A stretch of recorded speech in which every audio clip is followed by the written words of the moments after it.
முருகன் பக்தர்கள் அனைவருக்கும் அன்பு வணக்கங்கள்.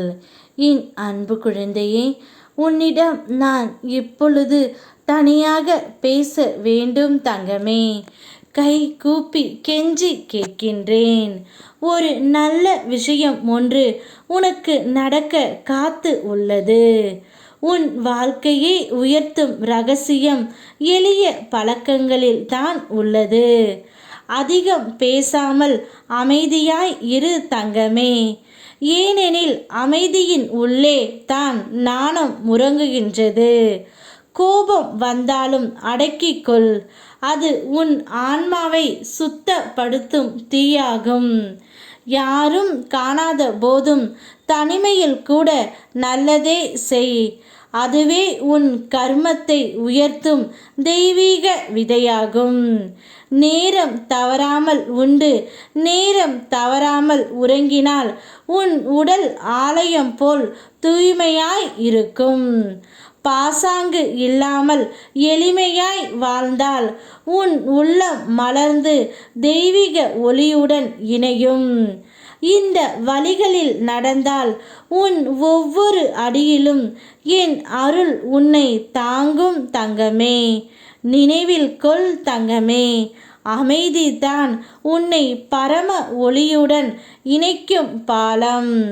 வாழ்க்கையில் நீ விழுவது தோல்வியின் காரணமாக அல்ல, கவலை காரணமாகத்தான் என்பதை அறிந்து கொள்.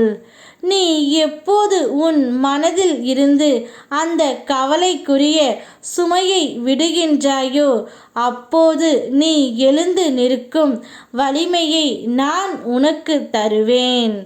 உன்னுடைய உள்ளத்தில் நம்பிக்கையே வைத்திரு. கவலை உன்னை விழச் செய்வது இல்லை. அதில் நீ அடிமையாகி கொண்டால்தான் அது உன்னை வீழ்த்தும். எனவே என் திருநாமத்தை நினைத்து உன் இதயத்தை சுத்தப்படுத்தி சிந்தனையை தெளிவாக வைத்துக்கொள் தங்கமே. அப்போது உன்னை எவராலும் தடுக்க முடியாது. நீ எப்பொழுதும் எழுந்து நிமிர்ந்து நிற்பாய். உன்னுடைய வாழ்க்கையில் நல்லதே நடக்கும். பலவீனமான உன்னுடைய உள்ளம் இனி நல்லது மட்டுமே சிந்திக்கும். அப்படிப்பட்ட ஒரு ஆறுதலை உனக்கு நான் தருவேன்.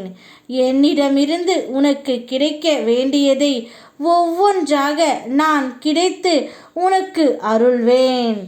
எதை வேண்டுமானாலும் என்னிடம் கேள் தங்கமே. முடியாது என்று ஒன்றும் இல்லை. உனக்கு வேண்டியதை செய்வதே என்னுடைய கடமை. நிச்சயம் உனக்கென்று நல்லதை மட்டுமே நான் நடத்தி கொடுக்க போகின்றேன். நீ செய்யும் ஒவ்வொரு வேளையிலும் நான் உனக்கு துணையாகவே இருப்பேன். நான் இருக்க பயமேன். ஓம் முருகா.